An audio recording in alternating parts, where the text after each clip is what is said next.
NPS Now, your source for news and information about Norfolk Public Schools. I'm your host, Karen Tanner, and with me today is a special guest, Bart Irwin, Senior Coordinator for Math. Welcome to NPS Now. Thank you. Great to see you. Finally get to meet you. I've heard your name before, but now I get to face with the name. So before we talk about math SOLs, because I know that's what you're in charge of, I want to learn a little bit more about you. So what other positions have you held here in Norfolk Public Schools?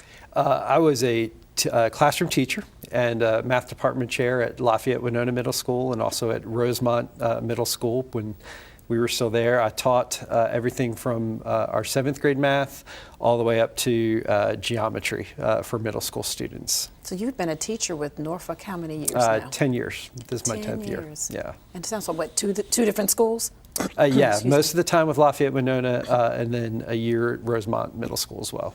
Wow, math is a tough subject for all students, high school, middle, elementary school. Give me an example of what's being done in the classroom to help our children learn more math concepts or get confident in working in math. Sure, it is tough, and I get reminded of that regularly. We have really sought to look at what's called the math process goals, which is a way to help students look at math for understanding rather than as memorization. What makes it tough for a lot of our kids is they see math as a set of rules to memorize, almost like a Rolodex in their mind. And we are seeking to create meaning. So a typical math problem in the past, they were taught a formula to follow and the kid would just do it and do it 100 times. We're now asking that same student to do a math problem in a variety of ways, to take that problem and maybe draw a picture that can help them solve the problem, or use a graph that might help them solve the problem, or use words, or find the method that will help that student get the meaning behind what is happening in the problem rather than just doing it. I have a first grader, and it's interesting how now she's doing math. Can you give us an example, like on the elementary level, of how we're doing math differently than what we grew up doing math? Sure. So with fractions, it was always a matter of you had to take your fraction. I'm thinking of fraction multiplication, which is right at the top of elementary. It's really between 5th and 6th grade. They would traditionally learn how to multiply fractions by the rules. You would take the numerator times the numerator and the denominator times the denominator. But what we found was that often the kids are mixing that up with cross multiplication and the other rules for fractions. And so what we've done is when a student's encountering fractions and multiplication for the first time in an elementary addition, they're now asked, before they even start to do the math, to model it, to draw a picture on paper of what 3/4 might look like, what does 1/3 look like, and how, if I were to put those two together, would it look? Before I even try to find out what the answers and the numbers might mean. And the students would draw in and shade in what 1/3 looks like and 3/4, find out where they overlap, and they would get their answer using a picture rather than just doing the old rules that they always kind of did. And I've noticed that with her homework, watching her and working with her, I'm like, oh, this is a little different than, counting on your fingers. That's no longer what they do. Yeah, and it's hard. You want to equip them with a variety of tools so that they can find out the one that's going to work most effectively for them. So at the elementary level and early grades, making tens is very, very helpful, whereas the algorithm of carrying numbers and going over one digit and crossing out and borrowing is the words that we used to use.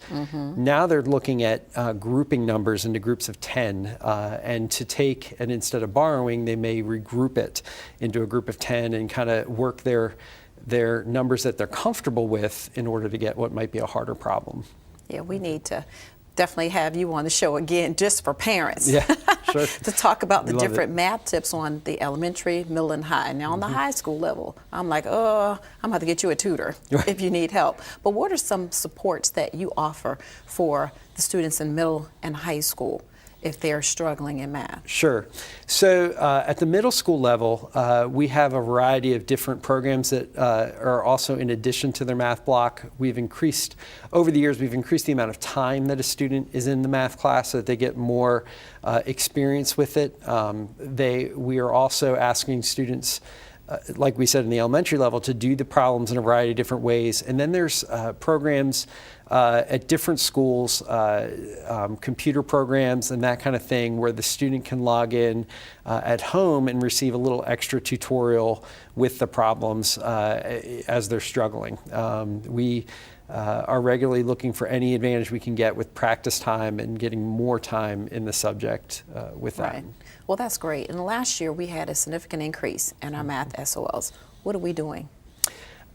We've got great teachers, and we were very excited that the city was able to put back in the math specialist position at the elementary school. We've got a person designated at each school to help the teachers with the mathematics, and that was put back into the schools last year. That was a huge advantage. And then some of it has come just through our ability to kind of understand the new style of assessment with math as they're being asked to think and process more about the math. Our questions have had to change. And so our teachers are asking questions that may have multiple ways to get to an answer a lot more frequently than just your traditional old school multiple choice type questions. Right. So when was the last time the state changed the math SOL? The spring of 2012, we took the new style of SOL. The standards are called the 2009 standards, but it took a few years to implement at the testing level, and it was the spring of 12. And so this year you are bringing in what's called CAT. Talk with us about that. Sure. The CAT test stands for Computer Adaptive Testing, and it's the state bringing this in. It is going to be rolled out in 6th grade for mathematics. It is the first experience with it. And what a computer adaptive test does is it takes a student, gives them a question, and based upon what that student does with that question, it changes the next question the student will see. So if the student's successful, they may get a little bit of a tougher question on the next question, and it'll start to take it up to their level. If they were not successful, it may go down a level and lower the level of difficulty for that student. And so it adapts to where the student is. Their level of learning. Yes, that's correct. It won't go below the grade level. There are some CAT tests out there that go up and down to identify what level the student is on. The SOL is still going to be on 6th grade mathematics, so it will stay at that grade level, but the type of question may be easier or harder. It may be more applied to be harder, a word problem, less fractions, that type of thing will be changing. According to their learning, adapting. Yeah. So it's just for 6th grade, we're kicking this off, or is it going to be the middle and high schools as well? Correct. Right now it's 6th grade math. The state has mentioned that there's hope that it's going to increase in the future, but we have we don't know anything more than 6th grade math this year. And being that we're incorporating it, how are we preparing those students for this CAT test? Sure. The biggest change is that the student cannot go back to an item or skip an item.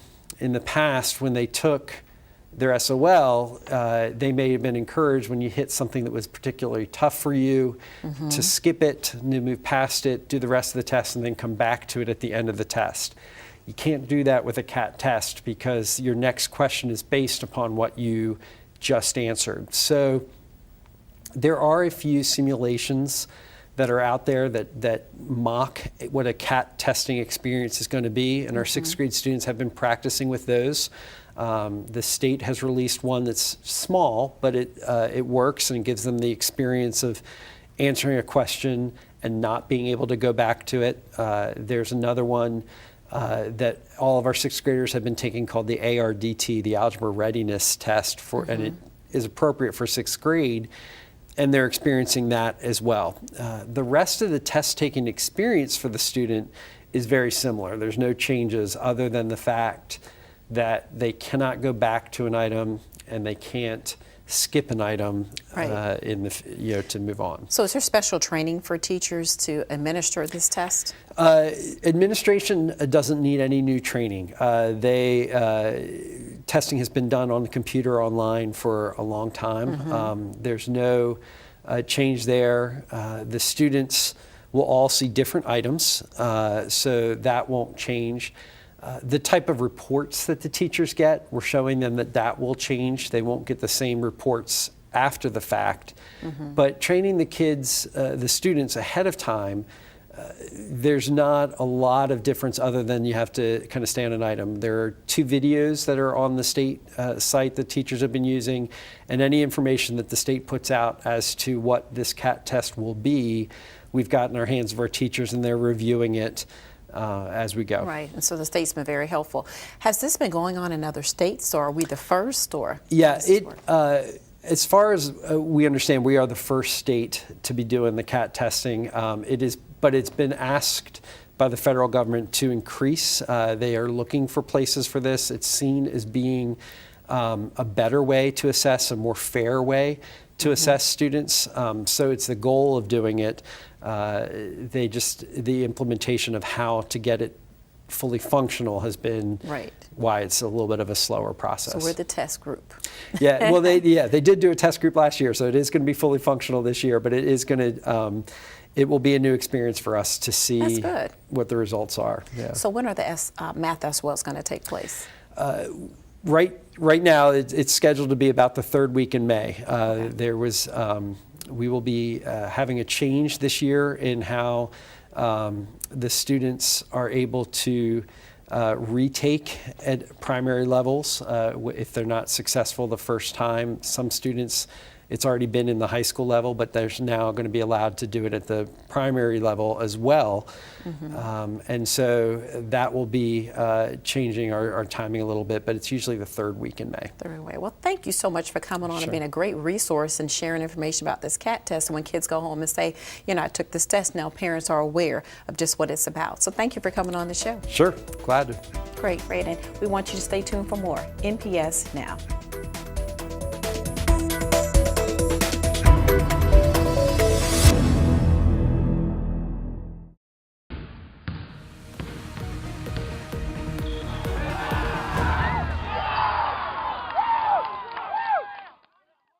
Welcome back to NPS Now. I'm Steve Sutmiller, Senior Coordinator of Athletics. Today we have 2 special guests in the studio from Lake Taylor High School, Ryan Owens, Assistant Track Coach, and a state champion, Dyllan Gaskin. Welcome. Thank you. All right.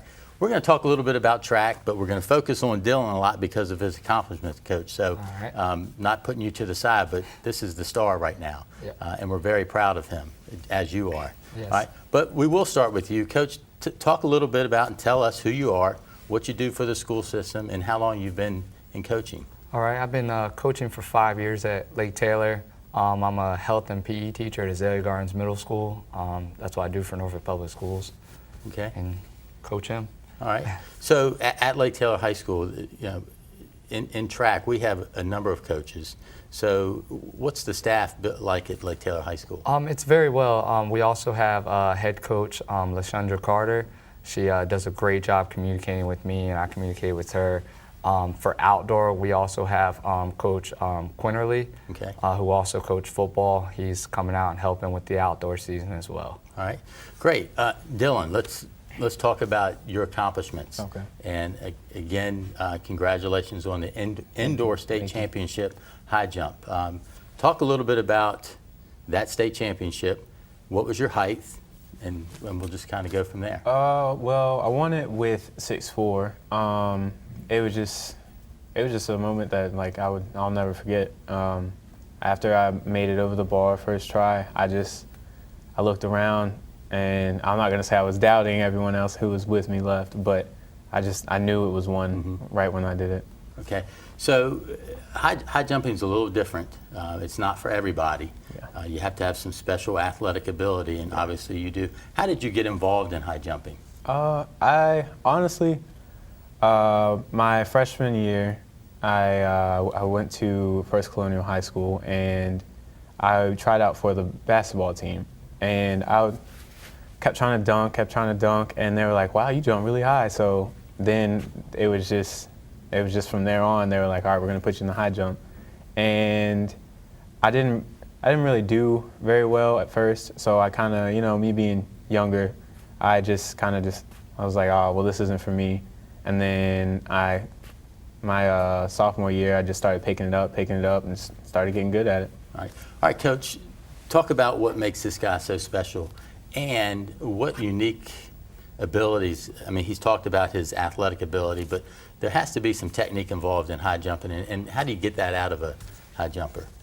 With Dyllan, the way we work together, when a meet comes, we don't try to make big adjustments because he already knows the technique. So we just try to critique the small things, maybe a drive of the knee or a throwing of the arm up, arching the back a little more. Dyllan is built for high jump. He's thin, he's tall, he is very strong, and every day he just works so hard, and that's what our goal is. We say we take it one jump at a time, one height at a time. We're only worried about that current height that he's trying to accomplish. We don't look ahead. We just focus on the task at hand, and that's what we go into every meet thinking about. All right, so Dyllan, take us through the high jump, your marks, your steps. Honestly, when I get to the meet, I just kind of relax because I want to be able to look back and be like, I had fun during track season. So I chill with my friends and with the team, and then once they announce first calls for high jump, that's when the switch turns on, and I start to prepare myself. So I put my music in, and it's just me, and there's nobody else. It's just me, the mat, and the bar, and I go through my stretches, go through my warm-ups, and then once everything starts, I just start counting down all the people that are left. All right. Coach, high jumping is a high school sport. Tell us, I mean, obviously you look for student athletes that have this type of ability and makeup. For our future athletes, and I know our middle school track program is really big in Norfolk, but we only have 2 field events in that, and that's shot put and long jump. How do you coach an athlete that's never done this before? Well, like Dyllan said, his former coach had seen if he could jump. Of course, if we see that you can jump high, we'll ask them if they're somewhat interested in it. It helps when you have somebody like Dyllan out there. Say if I have a freshman now that maybe would see Dyllan and they would come to me and say they're interested in it, then at that point we would bring them over to the high jump pit and start kind of showing them some of the basic techniques and seeing if they can clear the lower bars. And then we just like I do Dyllan, we'll slowly start critiquing one thing at a time as the bar goes up and let them just clear that height, and then till they keep going all the way till hopefully they're state champion like Dyllan. But yes, with there being no middle school high jump, it definitely does affect us sometimes because a middle schooler coming to high school may already know how to do long jump, so they'd rather just stick to long jump. But most of the time, just like Dyllan, if you do one jumping event, you'll do another one. I mean, Dyllan does do some long jump for us. He will triple jump some outdoor, and you know, we like to try to get people more diverse in the sport. All right. Okay, Dyllan, again, it's something that's unique. We have 2 seasons. We have an indoor season and an outdoor season. You're the indoor champion, and now we're into the outdoor season. Tell us a little bit about the differences jumping indoors versus jumping outdoors.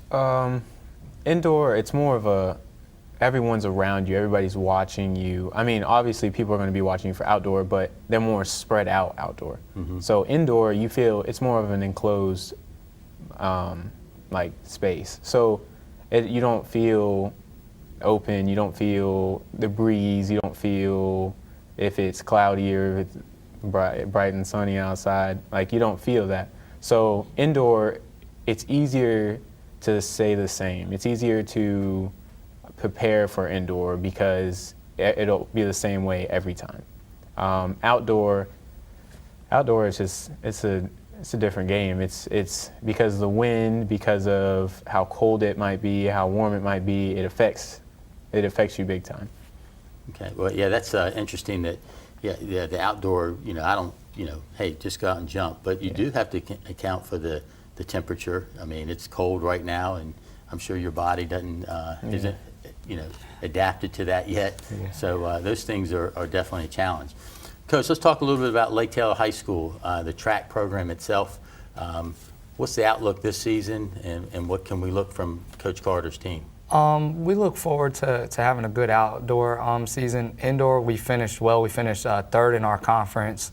We had, of course, Dyllan have a state champion. We also had a boy finish 5th place in the pole vault, Kareem Frazier. Okay. So that was an accomplishment as well. He was all-state in the pole vault. Oh, we look to keep improving, hopefully get more people interested in coming out. Like I know Coach Quinterly has went out and found a couple of the football players to try to come out and help a little bit. We look just to keep improving every day. I mean, we want to just keep scoring more points, as many as possible. Even Dyllan's came to me and said, I'll do more events just to score points for the team. All right. You mentioned the conference. Our makeup is the district and the conference, then Right. the region, and obviously the state levels. In our city, we have all different regions, all different levels. Right. How do you think Lake Taylor fares in the city versus the Maury's, the Norviews, and other schools, Granby, Booker T? I think we're very strong. We, of course, football state champions. The girls basketball team's always strong. I believe our track team's, definitely respectable in that aspect. I think, we can compete with any team in the city, and, I'd put my money on Lake Taylor. Okay, all right. All right, Dyllan, give us some of your expectations for outdoors. Outdoor, I just want to go in there and do the same thing. Come back, have a good time, and then, like I said before, once it's time for me to go jump, I'm just going to bring home the gold. All right. That's how it's going to be. So you finish your outdoor season, you're a senior. What's the next level for you? What are some of your goals? I want to go to college. opportunities? I'm not too sure where I want to go yet. I'm not too sure who wants me to go either. I just took my SAT. I haven't got my scores back. So, and that is obviously a big factor of looking to where you want to go to college and seeing if they will, look at you. But right now, I'm just keeping an open mind and just gonna go wherever the wind takes me. All right, well, we certainly wish you good luck in the outdoor season, and then whatever happens down the road, hopefully we'll be able to watch and follow you through a college career as well. Guys, we want to thank you for being here. You've shared a lot of good information. We want to wish you good success in your season, and thank you. All right, thank you. More NPS Now after this.